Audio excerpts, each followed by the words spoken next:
वजह चैनल में आप लोगों का स्वागत है। मैं डॉक्टर मजहर खान।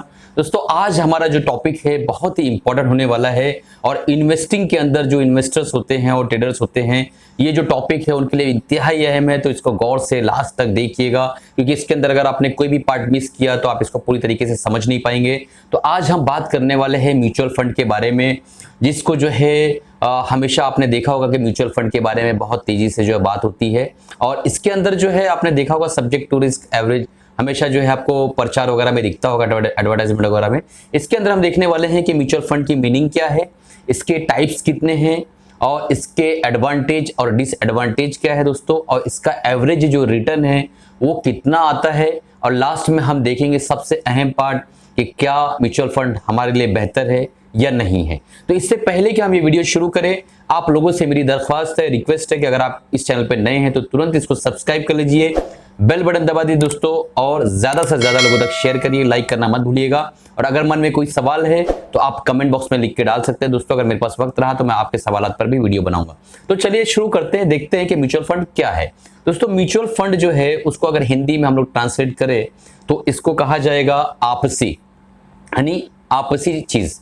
ठीक है, तो अब आपसी का मतलब होता है कि मेल जोल एक दूसरे के साथ। अब इसको हम लोग कैसे समझेंगे कि म्यूचुअल फंड जो है, एक्चुअली मैं एग्जांपल एक देना चाहूंगा कि एग्जांपल के अंदर ये है कि मान लो आपको एक 50 किलोमीटर के डिस्टेंस पे कहीं जाना है, मेहमान नवाजी में आप कहीं गेस्ट के तौर पे जा रहे हैं और आप जो है अपनी गाड़ी खुद चलाकर जा रहे हैं। आप एक प्रोफेशनल ड्राइवर है, आपके पास लाइसेंस है गवर्नमेंट का दिया हुआ, और आपको ड्राइविंग पता है, आपको पता है कि किस तरीके से चलाना है, और आप ड्राइविंग के अंदर मास्टर है। तो फिर आप जो है आपको म्यूचुअल फंड की जरूरत नहीं है, क्योंकि आप उस चीज में खुद, आपके अंदर वो हुनर है, वो टैलेंट आपके अंदर है, और आपको म्यूचुअल फंड की जरूरत नहीं है। लेकिन अगर आप जाना चाह रहे हैं, जाना जरूरी है, बट आपको जो है वो पता नहीं है कि गाड़ी किस तरीके से चलाना है, कहाँ एक्सीलेटर दबाना है, कैसे रुकाना है, कहाँ पे हॉर्न की जरूरत पड़ेगी, सारी चीजें अगर आपको नहीं पता है तो उस वक्त आपको एक मास्टर इंसान की जरूरत रहेगी, जिसका नाम रहेगा कार ड्राइवर। तो आप अपने कार ड्राइवर को बुलाएंगे और वो आपको गाड़ी चलाते हुए आपके डेस्टिनेशन तक पहुंचाएगा, और वहां पे आप आसानी से उतर जाएंगे और एज अ गेस्ट आप एंजॉय करेंगे, रिटर्न में वो आपको लेकर आएगा। तो अब ये दूसरे फेज में क्या हो गया कि कार ड्राइवर जो है वो एज अ फंड मैनेजर आपका इस्तेमाल में आ रहा है। वो फंड मैनेजर के तौर पे काम कर रहा है और अपने एक नॉमिनल चार्ज लेगा और आपको उस जगह पे छोड़ देगा और आपको ले आएगा। आपको उसकी कोई मगजमारी की जरूरत नहीं है।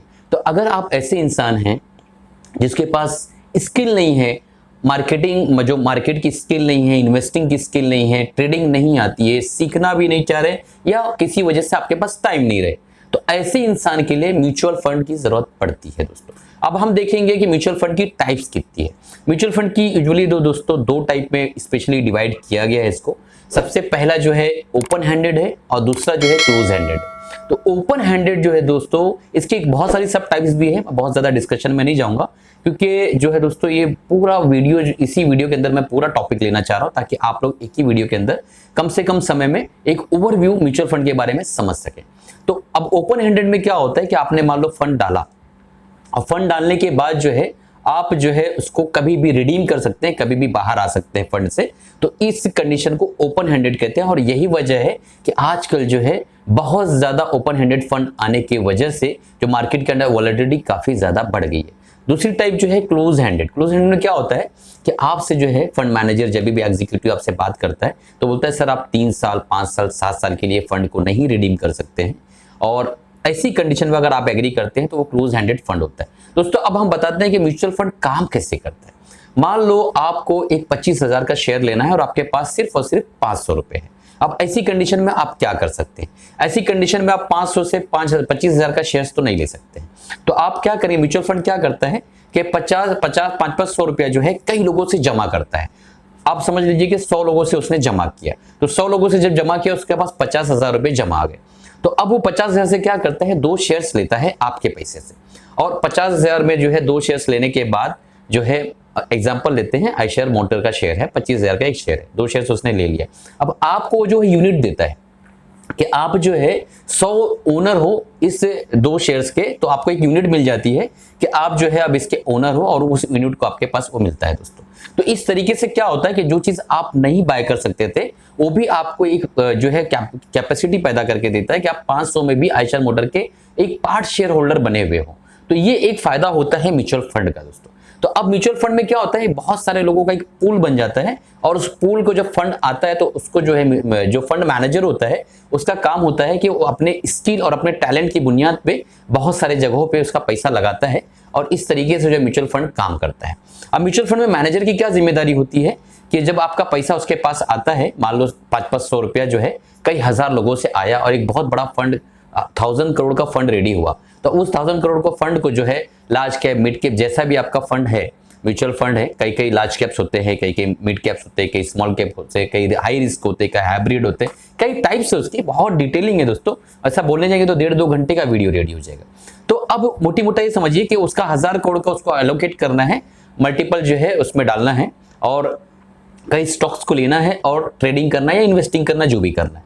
तो आमतौर पे अभी जो आजकल चलन हो गया है कि म्यूचुअल फंड जो है वो जो कोशिश करते हैं कि बहुत ज्यादा से ज्यादा जो है एसेट आए, यानी बहुत ज्यादा इनफ्लो पैसा है। और अभी जो आजकल जो है बहुत ज्यादा जो है इसके अंदर रिटर्न के अंदर, जो हम जब रिटर्न के टॉपिक पे जाएंगे तो बात करेंगे, रिटर्न पे बहुत ज्यादा मुझे ऐसा लगता है पर्सनली कि बहुत ज्यादा जो है म्यूचुअल फंड मैनेजर का जो है ध्यान आजकल नहीं रह गया है। तो दोस्तों अब हम चलते हैं एडवांटेज और डिसएडवांटेज पे।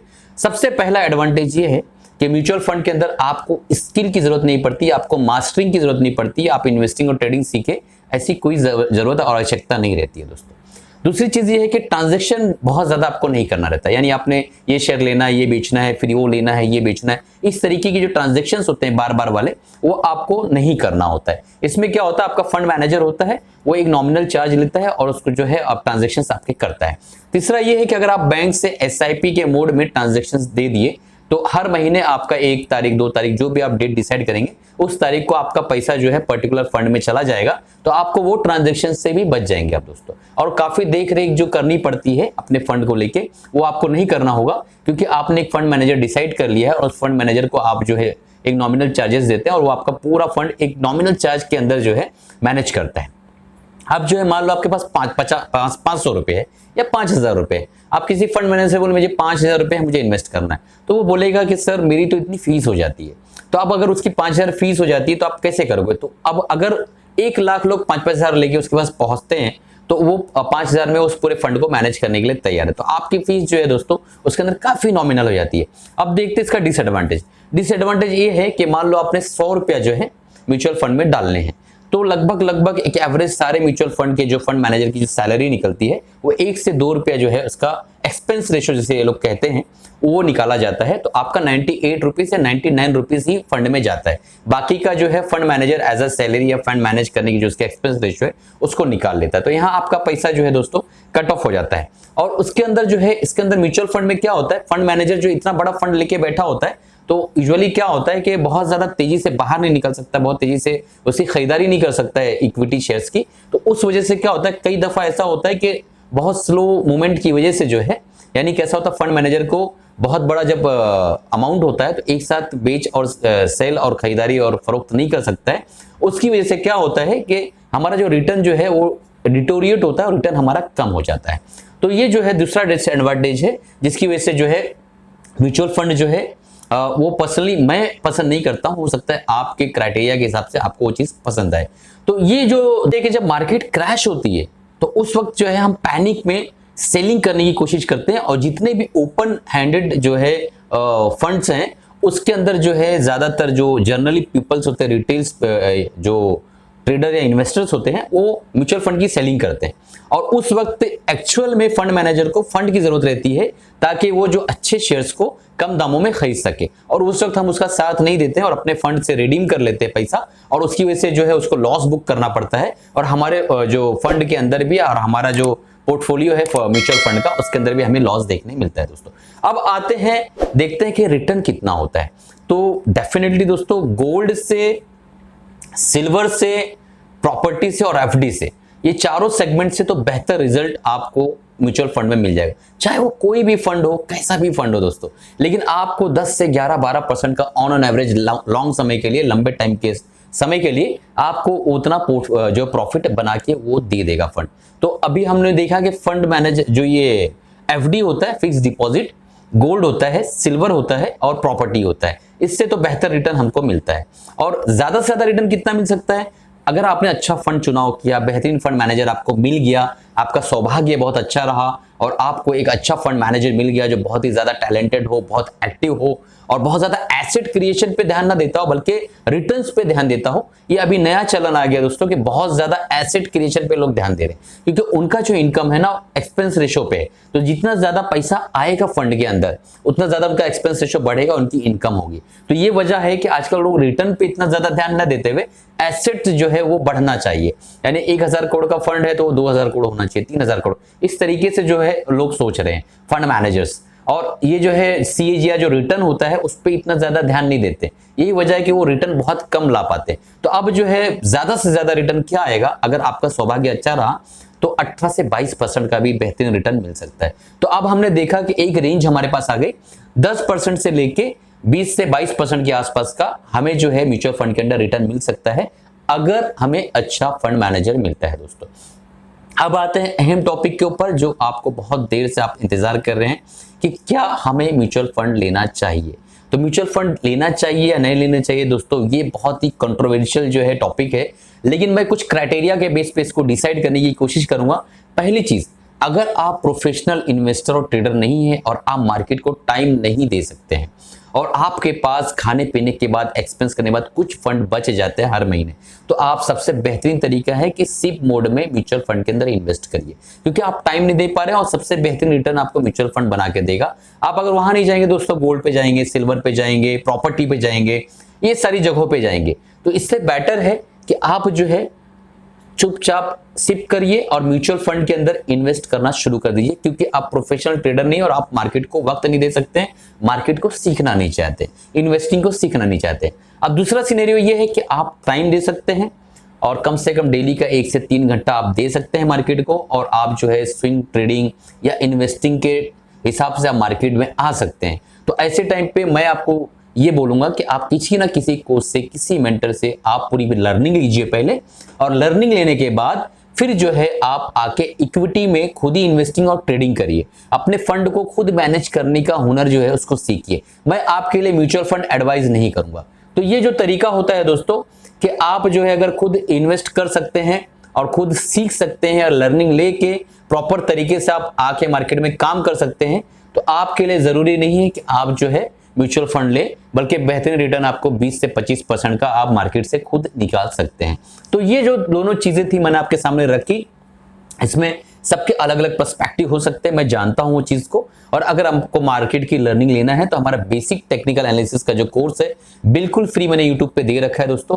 आप सबसे पहले जाके बेसिक टेक्निकल एनालिसिस का कोर्स सीखिए, उसके बाद अगर आपको कोर्सेज करना है तो हमारे कोर्सेज है, स्विंग ट्रेडिंग के कोर्स है, इन्वेस्टिंग के कोर्स है, इंट्राडे के कोर्स है, जो भी आपको समझ में आए, बहुत ही नॉमिनल चार्ज के अंदर जो हमने रखा है दोस्तों, तो आप वो ले सकते हैं। मुझसे लीजिए, किसी और से लीजिए, लेकिन बिना सीखे जो है आप मार्केट के अंदर मत आइए। मैं ये हमेशा कहता हूं और हर वीडियो में बताने की कोशिश करता हूं कि लर्निंग के बाद ही मार्केट में आइए। बिना लर्न किए आप पानी के अंदर डायरेक्ट छलांग मारेंगे तो डूब जाएंगे। ये नियम सबको पता है, आपको पता है, दुनिया जानती है, मुझे भी पता है। तो इसी तरह मार्केट भी है, मार्केट में बिना सीखे अगर आप आएंगे तो बाद में फिर यहाँ पे डूबने की संभावना बहुत ज्यादा बढ़ जाती है, जैसा कि आप हमेशा बचपन से सुनते आ रहे होंगे दोस्तों। तो इसी के साथ अलविदा चाहता हूं दोस्तों, और मिलते हैं अगले एपिसोड में अगले वीडियो के साथ। आप कमाते रहिए दोस्तों, खुश रहिए और हैप्पी रहिए दोस्तों।